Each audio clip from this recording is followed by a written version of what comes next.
फटाक खबरें 30 सेकंड में डाउनलोड करें तक ऐप। बिहार विधान परिषद के 24 सीटों के लिए होने वाला चुनाव भी दिलचस्प हो चला है। दिलचस्प इसलिए कि तमाम राजनीतिक दल जो हैं अब इसमें अपनी अपनी लिए जगह ढूंढ रहे हैं। जितनी उठापटक एनडीए के अंदर है, इतना ही महागठबंधन के अंदर भी।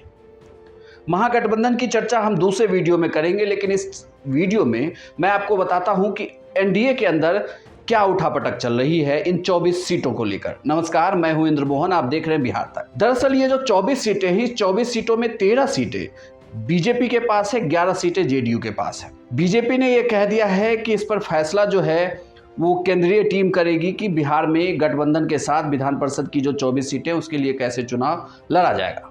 इसमें अब दिक्कत यह है कि जेडीयू चाहती है कि ये 50-50 के फॉर्मूले पर चुनाव हो, यानी कि 12-12 सीटें मिलेगी। इन 12 सीटों से जेडीयू अपने हिस्से से हमको देगी और बीजेपी अपने हिस्से से मुकेश सहनी के वीआईपी को देगी। लेकिन फिलहाल मुकेश सहनी के साथ बीजेपी की लगातार तल्ख बयानबाजियां जारी हैं, तो ये देखना होगा कि क्या उनको एमएलसी की सीट दी जाएगी या नहीं दी जाएगी। यहाँ यह भी सवाल उठता है। लेकिन इन चारों दलों के बीच अब एक और दल ने अपनी मांग रख दी है। पशुपति पारस, जो एलजेपी से अलग होकर उन्होंने अपनी पार्टी बनाई है, पशुपति पारस ने कहा है कि उनकी भी डिमांड है कि उन्हें 2 सीटें दी जाए, और यह डिमांड उन्होंने नीतीश कुमार के सामने रखनी है। नीतीश कुमार से बात करनी है कि उन्हें 2 सीट दी जाए। एक तो वो हाजीपुर कह रहे हैं, जो वो कह रहे हैं कि ये इनकी परंपरागत सीट है, और दूसरी सीट वो सूरजभान सिंह के लिए मांग रहे हैं।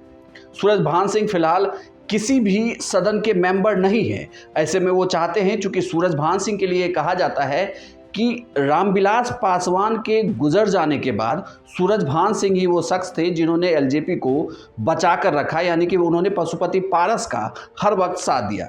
अगली बार जब चुनाव हुआ था तो एनडीए गठबंधन में मुझको 4 सीट मिला था, सुपौल, हाजीपुर, नालंदा और आरा। इसमें हम 1 सीट जीते थे सुपौल से, नूतन सिंह जी चुनाव जीती थी। तीनों सीट पर हम सेकेंड किए थे। मैं आज से 1 महीना पहले माननीय मुख्यमंत्री जी से आग्रह किया हूँ, और मैं मणिपुर गया था, तो मणिपुर से मैं लौट रहा था तो प्लेन में माननीय मंत्री भूपेंद्र यादव जी से हमारी बात हुई, तो मैंने उनको भी अपनी बात कही है।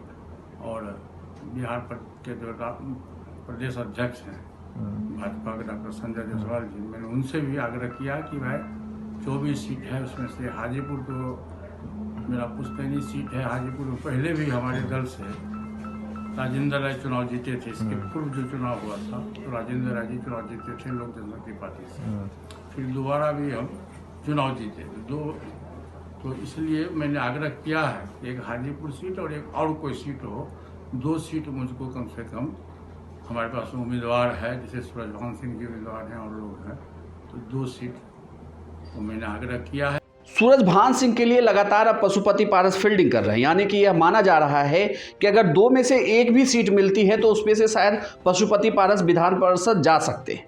लेकिन यहाँ बड़ा सवाल, अब दिक्कत ये शुरू हो गई है कि क्या अगर पिछले चुनाव वाले फॉर्मूले से चला जाए तो 11 सीटों में से क्या जेडीयू सीट देने के पक्ष में होगी, या फिर अगर यह 12-12 यानी कि 50-50 के सीट पर यह समझौता बनता है तो कैसे वो सीटों को बांटा जाएगा, क्योंकि हम की तरफ से भी अपनी सीट की दावेदारी की जा रही है और अब पशुपति पारस ने भी यह डिमांड रख दी है। तो यहाँ से देखना दिलचस्प हो जाता है कि एमएलसी चुनाव में ये गठबंधन काम कैसे करता है। इनके सहयोगी दल जब एक टेबल पर एक दूसरे से बात कर रहे होंगे तो वहाँ पर अपनी अपनी मांगों को कैसे रखेंगे, क्योंकि विधान परिषद का चुनाव भी बहुत महत्वपूर्ण है और ये वाला जो चुनाव है ये निकाय से चुने हुए, यानी कि जो पंचायत प्रतिनिधि चुने हैं उन्होंने वोट करना है इसमें। तो ये देखना बड़ा दिलचस्प होगा, क्योंकि आरजेडी एक तरफ से लगातार फील्डिंग कर रही है और वो कह रही है कि हमने 20 सीटों पर तो अपने उम्मीदवार उतार दिए, लेकिन अब यहाँ से देखना होगा कि क्या बीजेपी, जेडीयू, पशुपति पारस, हम और वीआईपी में किस तरीके से बात बनती है और कैसे